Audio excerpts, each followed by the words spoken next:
하나님 말씀은 구약성경 욥기 41장 12절에서 14절까지입니다.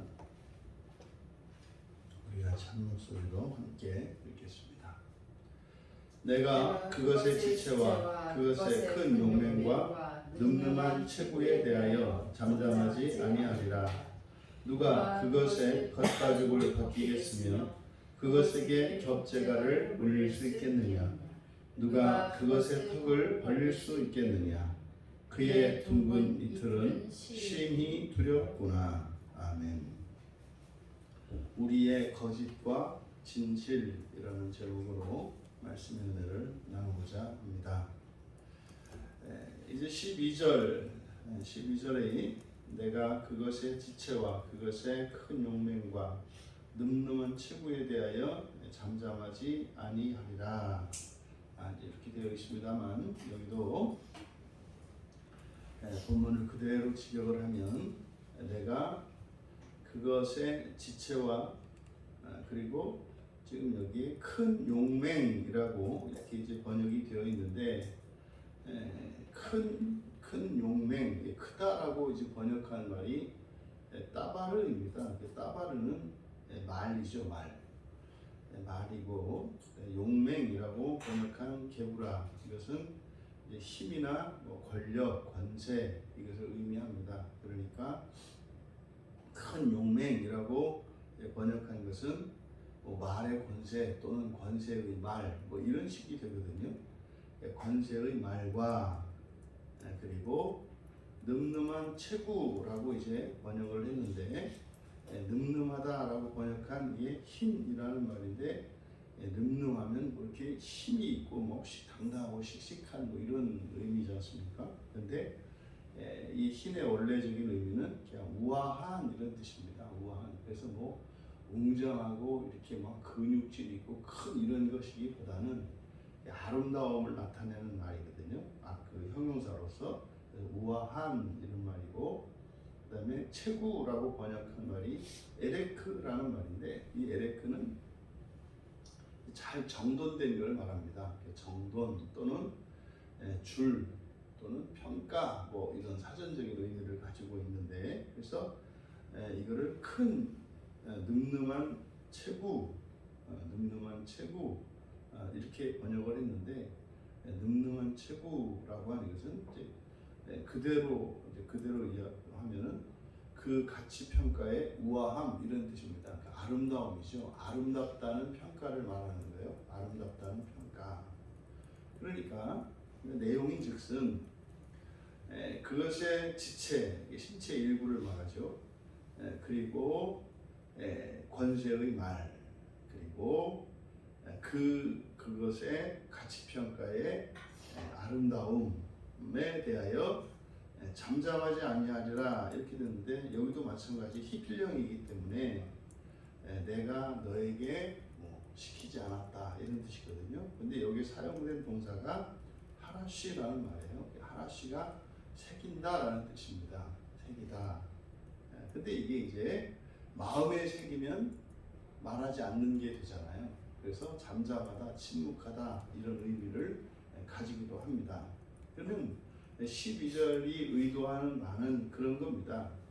그대로 직역을 하자면 우리말 성경은 잠잠하다, 이 하라시를 마음에 새기는 것으로 번역을 한 거죠. 그런데 여기서 지금 의도하는 바는 그런 겁니다. 리오에단이 아름답다는 것, 그리고 그것의 권세의 말, 그리고 그 리오에단의 그 지체들, 이거에 대해서 굳이 내가 너 공부를 시키거나 가르쳐 주거나 이렇게 하는 게 아니라 그냥 안다는 거예요. 그냥 보면 안다. 여러분, 사람이 이렇게 식격화하는 자연물들이 있습니다.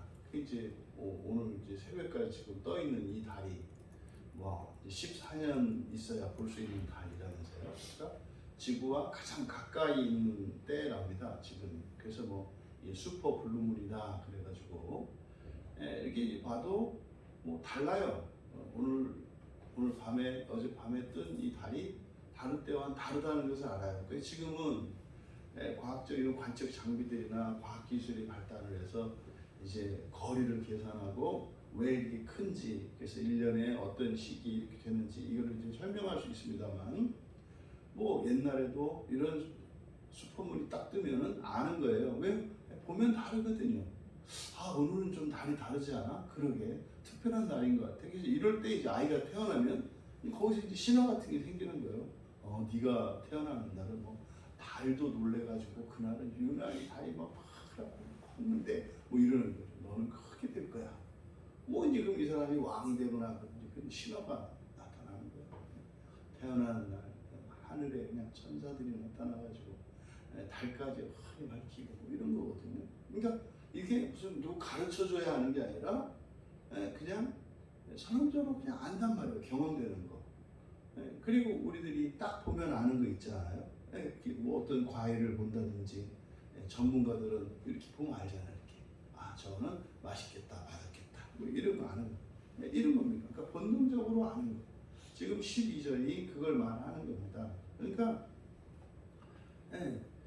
이게 이제 여호와 하나님께서 욥에게 네가 아름다운 그 무엇 이런 것들을 내가 시키듯이 내가 이렇게 새기도록 마음에 새기도록 그렇게 널 시켰더냐? 그러니까 뭐 이렇게 뭐 10번씩 써라. 리워에다는 크다, 리워에다는 아름답다. 이거를 막 암기시키고 그렇게 했느냐? 그러지 않았단 말이죠. 그러니까 이거는 이제 우리말 성경은 잠잠하지 아니하리라 이렇게 이제 번역을 했는데, 내가 너를 새기도록 시키지 않았다. 그러니까 무엇을? 그것의 지체, 그것의 권세의 말, 그것의 가치 평가에 와. 이제 에덴 동산에서 뱀만 말을 하는 줄 알았더니 리워의 아담도 말하는 동물로 지금 하나님께서 말씀하신 거예요. 그러니까 우리가 여기서 생각해 볼 일이 있습니다. 그러니까 하나님이 창조한 피조물들이 있어요. 예를 들어서 여러분들이 산을 가는데 갑자기 어마어마한 그 시베리아 호랑이가 나타났어요. 그거 여러분 누가 저 호랑이는 되게 무서운 거고 사나운 거고 위험한 거고 가르쳐줘야 합니까? 이거 내가 공부했던 그거구나. 아, 위험하다고 해도 후회하지 않아요? 그 덩치나 이 팔의 앞발의 크기나 그 이빨에 으르렁 거릴 때 드러나는 송곳니, 2개의 송곳니, 이게 딱 보는 순간 그냥 얼어버려요. 가르쳐줘서 뭐 저건 위험한 거야, 뭐한 거야 이렇게 해서 하는 게 아니라 그냥 안다는 거죠. 그냥 보면 안다는 거죠. 이 사람들의 경우에 뭐 덩치가 막 집채만큼 크고 이러면은 사람이 좀 이렇게 함부로 할 수 없지 않아요? 그냥 그 크기를 보고 알잖아요. 그 얘기를 하는 겁니다. 그 리워에단에 대해서 내가 너를 뭐 이렇게 새기도록 시킨 거 아니지 않느냐? 그냥 알지 않느냐? 근데 여러분, 근데 왜 하나님에 대해서 왜 이렇게 사람들이 그렇게 모르는 걸까요? 그걸 창조한 하나님, 그 창조주 하나님은 왜 그렇게 사람들이 가르쳐 줘? 뭐 그냥 뭐 하나님이 없다고 생각하는 사람들은 논외로하고, 지금 뭐 교회 드나드는 사람들은 그래도 뭐 창조주 하나님이 있다고, 그리고 자기가 그 창조주 하나님한테 매 주일마다 최소한 뭐 일주일에 한 번씩은 예배 드린다고 교회 나오는 거 아니에요? 그것도 뭐 그 하나님이 뭐 죽지도 않고 영원히 계신 분이고 항상 함께 하신다는 거 믿는 분들 아니에요? 그러면 그냥 하나님이 창조하신 피조물도 그냥 딱 보면 아는데 왜 하나님에 대해서는 성경에 보면 알잖아요. 성경에 나와 있는데 왜 그렇게 하나님을 믿지 못하고 하나님에 대한 이런 지식들을 깨닫지 못하는 걸까요?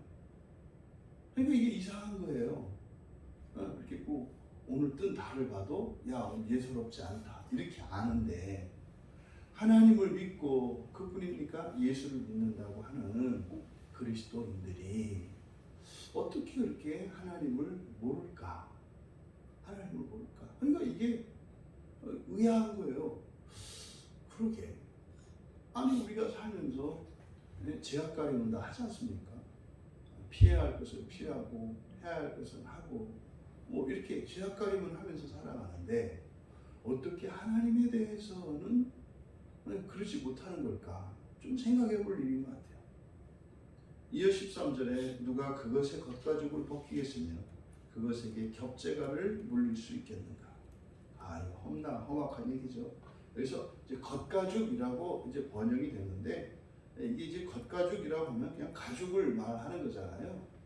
가죽과 겉, 이거는 동어 반복이거든요. 근데 원문은 겉가죽이 아니고요. 그러니까 가죽의 표면입니다. 앞에서도 보았던 것처럼 이 리워야단의 그 표면에는 창끝과 같은 비늘이 있단 말이에요. 그 비늘을 나타내는 거죠. 그래서 가죽의 표면, 비늘입니다. 그러니까 누가 그것의 가죽의 표면, 그러니까 그 비늘을 벗기겠으며, 그러니까 이제 뭐 리워야단을 생선 취급하는 거 아닙니까? 그래서 비늘 벗기는 걸 말하는 거예요. 또 겹재갈을 물린, 겹재갈이 아니고, 왜 겹재갈이라고 번역을 했냐면 여기서 겹이라고 하는 것이 두 배, 이중 이런 뜻이에요. 겹. 그래서 이 캐펠이니까 캐펠이 두 배, 이중 이런 뜻이거든요. 그리고 재갈이라고 번역한 것이 레센 턱입니다. 그러니까 이중턱 그대로 직역하면 이중턱, 이게 무슨 말이겠어요? 이제 사람이 살쪄서 이렇게 새끼를 이중턱이라고 하는데, 근데 그게 아니라 여기서는 이렇게 리워야단의 턱이 있고 거기다 하나를 씌운다는 거죠. 그게 재갈이죠.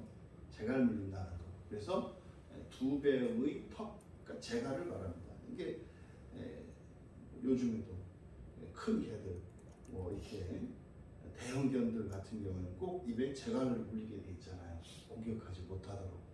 그래서 그 재갈, 그래서 겹재갈이 아니고 그냥 재갈이라고 하면 됩니다. 그래서 재갈을 물리기 위해 다가가겠느냐? 그러니까 누가 그것의 가죽의 표면을 벗기겠으며 재갈을 물리기 위해 다가가겠느냐? 여러분, 그럴 일이 있습니까? 아니, 쓸데없이 리워야단에게 왜 재갈을 물리고, 왜 그렇게 할 생각을 하나요? 쓸데없는 생각이죠. 여러분, 누가 뭐 사명감을 갖고 야생 호랑이 찾아다니면서 재갈 물릴 생각하는 사람이 있나요? 없잖아요. 리워야단이 만약에 지금 타락한 이후에 리워야단이 뭐 타임머신을 타고 이 우리가 사는 세계로 나타났어요. 거기다가 재갈 물릴 게 아니라 피해야 될 일이잖아요. 그런데 이렇게 참신한 발상, 아주 신기한 생각을 한단 말이죠. 거기다가 재갈 물릴 생각을 해요. 여러분, 이렇게 리워야단에게 재갈 물린다라고 하는 것은 사실은 쓸데없는 생각이고요. 해야 될 이유도 없고 할 수도 없는 거예요. 그런데 이런 생각을 사람은 해요. 그래서 어떻게 해요? 그것 때문에 고민한다는 거 아닙니까? 물론 이런 고민이 창조, 이런 고민은 발명의 어머니이긴 해요. 그런데 그건 뭡니까? 현실적으로 이렇게 가능한 것을 가지고 가능한 방법을 연구할 때 무슨 거기서 어떤 뭐 새로운 아이디어가 떠오르는 거지, 해야 될 이유도 없잖아요. 리워야단 입에다가 재갈 물릴 일도 없고 물려야 될 필요도 전혀 없잖아요. 그런데 그런 생각을 사람은 한다고요. 그러면 여기서 말하는 이 리워야단이라고 하는 그것은 12절에서 뭡니까? 아름다운 거예요. 아름다운 거, 좋은 거예요. 멋있는 거예요. 그거는 딱 봐도 그냥 아는 거예요. 가르쳐 주지 않아도 아는 거예요. 그게 리워야단이에요. 하나님이 창조하셨으니까 리워야단이에요. 그런데 그것에 대해서 어떻게 해요? 말도 안 되는 생각을 한단 말이에요. 그거 비늘 벗길 생각을 왜 하며 거기다가 재갈 물릴 생각을 왜 하냐고요. 그럼 여러분, 아름다운 대상인 리워야단이 어떻게 해요? 이제는 걱정거리로 바뀌잖아요. 여러분, 이게 엄청난 논리의 비약이에요. 오류고 아름다운 것이 걱정거리로 바뀐다 이 말이죠. 이어서 14절에 누가 그것에 턱을 벌릴 수 있겠느냐? 누가 그의 둥근 이틀은 심히 두렵구나. 아니, 이것이 어떻게 해요? 이제 두려움, 무서움, 두려움으로 거짓감, 두려움이라는 거짓감정으로 만들어졌죠. 여러분, 아름다운 거예요. 그게 지금 우리나라에서 막 문제가 되고 있는 뭡니까? 일본에서 해놓은 그 방사능 그 핵발전소 그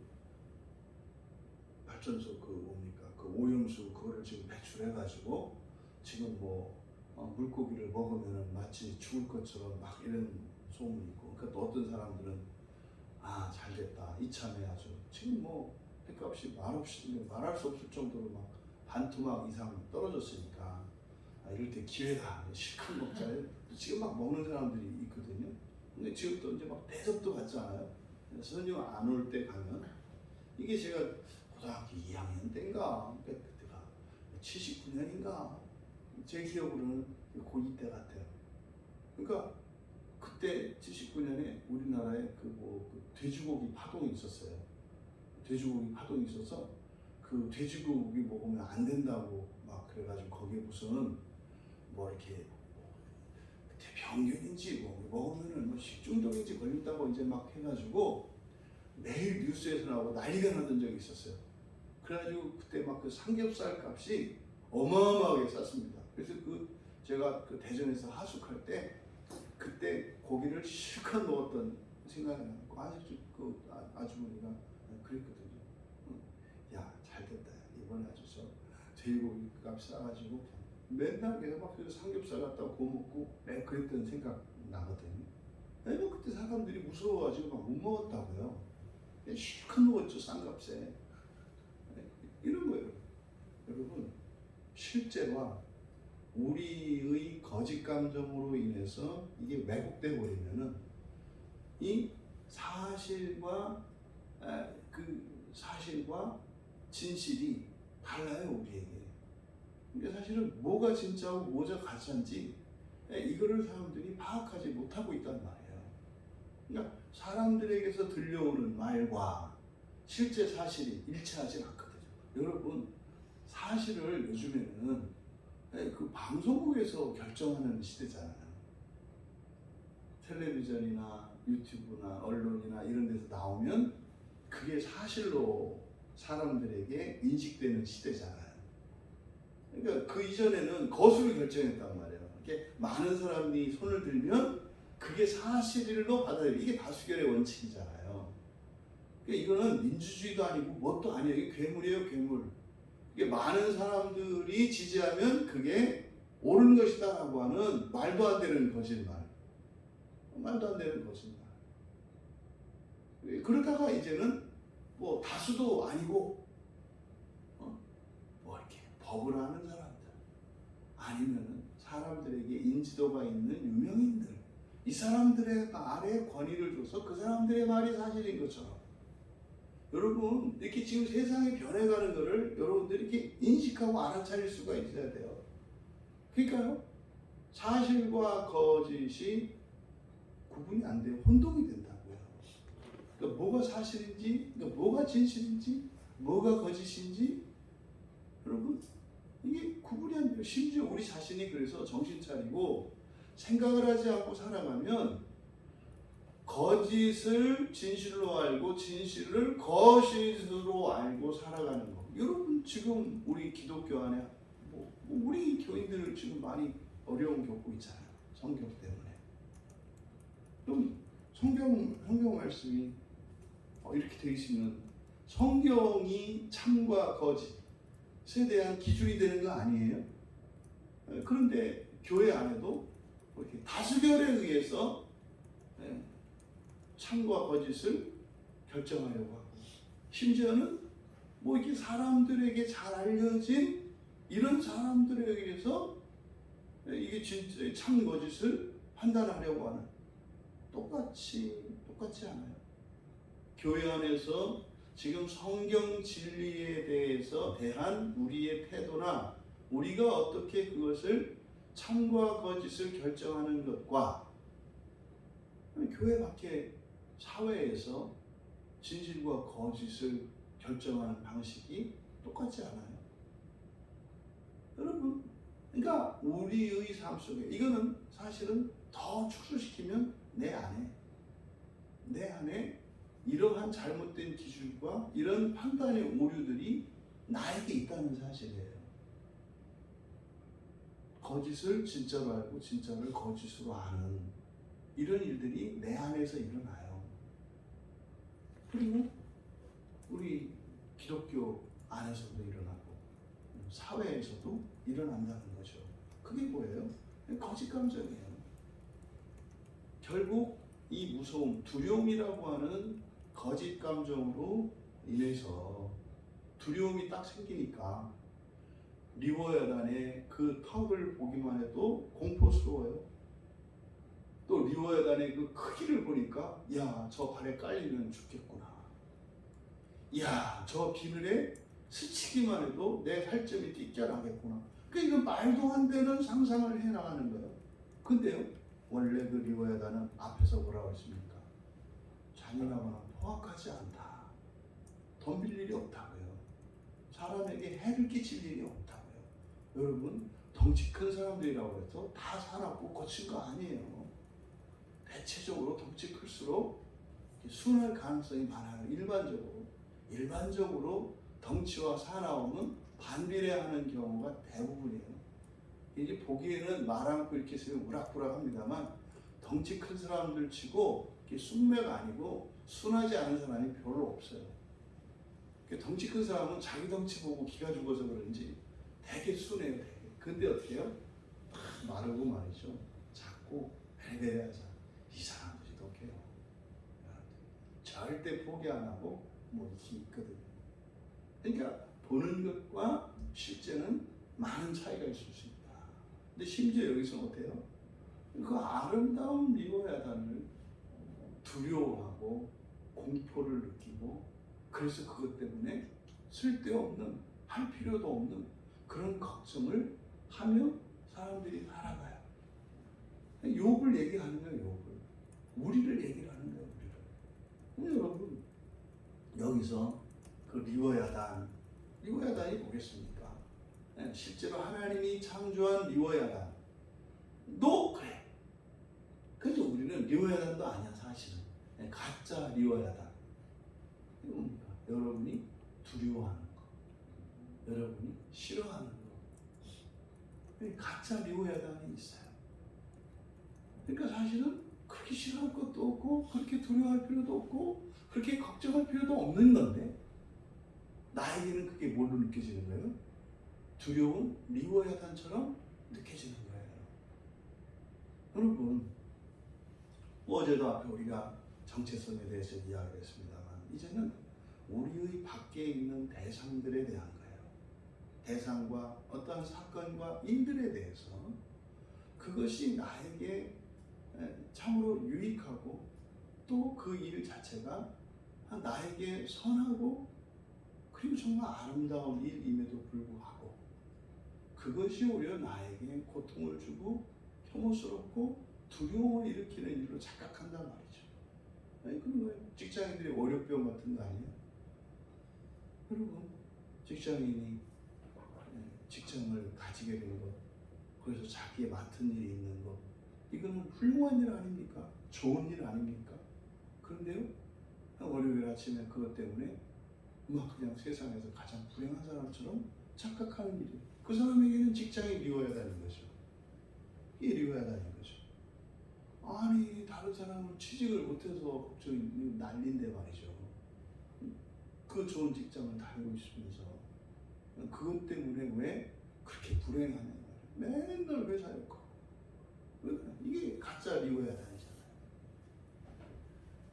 여러분 리워야단은 포악하지 않다고 말씀하셨어요. 그리고 오히려요 어떻다? 덩치가 크고 힘이 막강하고 또 뭐 말도 하고 말이죠. 여기서는 이렇게 아름다운 피조물이라는 거예요. 아름다운 거라는 거예요. 그러면 개인적으로 존재론적으로 각 사람이 가지고 있는 개성들이 있지 않습니까? 각 개인이 가지고 있는 독특한 아름다움들 이런 개성이 있잖아요. 그게 이게 거짓 리워야단이 될 수도 있어요. 뭐 외부 지상주의자라고 하는 이런 사람들은 그저 뭐 이렇게 자기 얼굴, 자기 몸 이런 거를 보고 막 스스로를 비관하고 혐오하는 사람들 있잖아요. 그게 다 리워야단이죠. 나는 이것 때문에 결혼도 못할 거야. 나는 이것 때문에 사람들이랑 좋아하지도 않을 거야. 뭐 이런 거 있지 않겠어요? 그건 가짜 리워야단이죠. 여러분, 그런데 그 리워야단으로 생각하는 그것이 보다 아름다운 거다. 여러분, 모든 사람은 말입니다. 각자가 가지고 있는 독특하고 그리고 특별한 그런 아름다움을 다 가지고 있어요.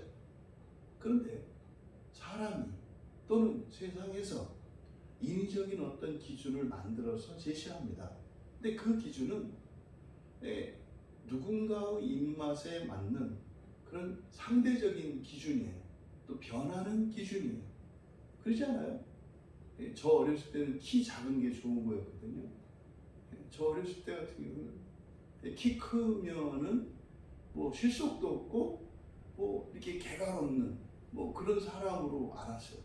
키 크면은 별 볼 일 없는 그냥 허대만 멀쩡한 뭐 이런 거. 그래서 작은 사람들이 아주 알차고 뭐가 이게 괜찮은. 그래서 작은 사람들이 좀 똘똘하고 말이죠. 뭐 이렇게 실속이 있고 뭐 이런 사람이라고 생각하고 키 크면은 좀 왠지 덜 떨어진 사람이라고 생각하던 그런 시대가 있었어요, 우리나라에서. 그런데요, 지금 바뀌었잖아요. 바뀌어요, 그런 기준이. 또 한때는 뭐 이렇게 지금은 뭐 이렇게 마른 것이 이제 아름다운 사람들이 보기에 좋은 이런 기준이 됩니다만, 여러분 뭐 그 찬란한 후기 인상파 그 중세와 이때 근대에서 가지고 있는 여인들의 아름다움의 첫 번째 기준이 건강미였거든요. 건강의 첫 번째는 적당한 살이었어요. 그러니까 살을 찐 사람들이 아름다운 거였어요. 바뀌잖아요. 이런 상대적 기준이 우리에게 주어져요. 그래서 바뀝니다. 그럼 리워야단도 사실상 홍수 이전과 홍수 이후에, 그러니까요, 사람이 만드는 어떤 기준, 죄죠. 어떤 죄에 의해서 이게 다른 기준과 다른 기준을 가지게 되고, 그러면 그거에 대한 평가와 인식이 달라져요. 그래서 리워야단이 아름다웠던 그 이유들이 어떤 이유로 바뀌어요? 공포의 이유로 바뀐단 말이에요. 공포의 이유로. 그러니까 기준에 따라서 그것이 달라져요. 좋고 나쁜 것이. 뭐 여러분도 마찬가지입니다. 키가 작은 사람은 작아서 자부심을 가지고 있고 작기 때문에 비관할 수도 있어요. 또 키 큰 사람은 키 큰 것 때문에 어떤 사람은 자랑스러워할 수 있고 어떤 사람은 키 큰 그것 때문에 또 비관할 수 있어요. 그러니까 크고 작고 어떻게 생기고 그 사람의 신분이 어떻고 이것은 그 사람의 어떠함을 결정하지 않아요. 정체성이라는 것은 자기가 만들어내는 거니까. 마찬가지입니다. 다른 대상도 내가 어떤 기준을 가지고 보느냐에 따라서 이게 달라지는 거예요. 여러분, 모든 이 세상의 존재들이 가지고 있는 저마다의 아름다움이 있다는 사실. 하지만 그것을 내 입맛에 맞도록 내 기준에 맞추려고 하면 거기에서 이제 선악의 기준이, 선악에 대한 판단이 생기고 그러면 우리의 감정도 달라지는 거예요. 왜 여러분은 어떤 이렇게 마음이 편안하고 좋은 사람이 있고 왜 이렇게 만나면 불편하고 꺼려지는 사람이 있을까요? 그 사람 자체가 그럴까요? 있겠죠. 일반적으로 좀 사람들을 편안하게 하고 또 뭐 불편하게 하고 이런 사람들이 있습니다. 있죠. 각 개인의 차이가 있으니까. 하지만 성경은 그렇게 이야기한단 말이에요. 모든 사람에게는 저마다의 아름다움이 있다. 그런데 그 모든 사람들이 가지고 있는 그 아름다움의 이유들이 정반대로 그걸 배척하고 꺼려하는 이유가 될 수도 있다라는 거죠. 여러분 사람이 느끼고 생각하는, 우리들이 느끼고 우리들이 생각하는 그 무엇이 거짓이고 무엇이 진실일까요? 여러분이 그냥 진실로 정해놓고 그리고 거짓으로 정해놓은 그리고 선과 악에 대해서 여러분이 가지고 있는 이런 고정관념, 그것이 과연 그런 것인가 살펴봐야 합니다. 내가 가지고 있는 이 판단의 기준이 바른 것인지, 또 나 자신에 대해서 뿐만 아니라 타인에 대해서, 그리고 우리가 마주하는 이 시대와 또 여러 가지 사건과 일들에 대해서, 또 여러분이 느끼는 그런 쾌감과 불쾌감에 대해서, 그리고 그런 기쁨과 만족에 대해서, 그것이 참으로 거짓인지 참인지, 그것을 여러분들이 생각해 보아야 합니다. 그래서 거짓된 것들은 거짓으로 드러나게 하시고, 사실은 사실인 것을 깨달음으로 우리의 인생이 우리 자신의 정체성과 함께 우리가 관계를 맺고 있는 모든 대상과 또 우리들이 살아가는 삶 속에서 일어나는 여러 가지 일들에 대한 이 거짓과 진실이 왜곡되지 않는 우리의 인생이 되기를 주님의 이름으로 축원합니다. 존귀하신 하나님, 거짓과 진실이 왜곡되고 또 혼동되는 시대를 살아가고 있는 것이 저희들인 것을 다시 한번 깨닫게 됩니다. 저희들이 바라보는 세상, 또한 저희들이 느끼고 생각하는 대상들에 대한 그 감정과 판단들, 일상에서 일어나는 일들에 대한 우리의 판단과 느낌들, 하나님 참과 거짓을 바르게 분별하게 하시고, 거짓에 속아서 헛된 일에 또 헛된 길을 가느라 시간과 수고와 인생을 낭비하며 살아가는 일이 없도록 은혜를 내려 주시옵소서. 감사하며 예수님의 이름으로 기도합니다.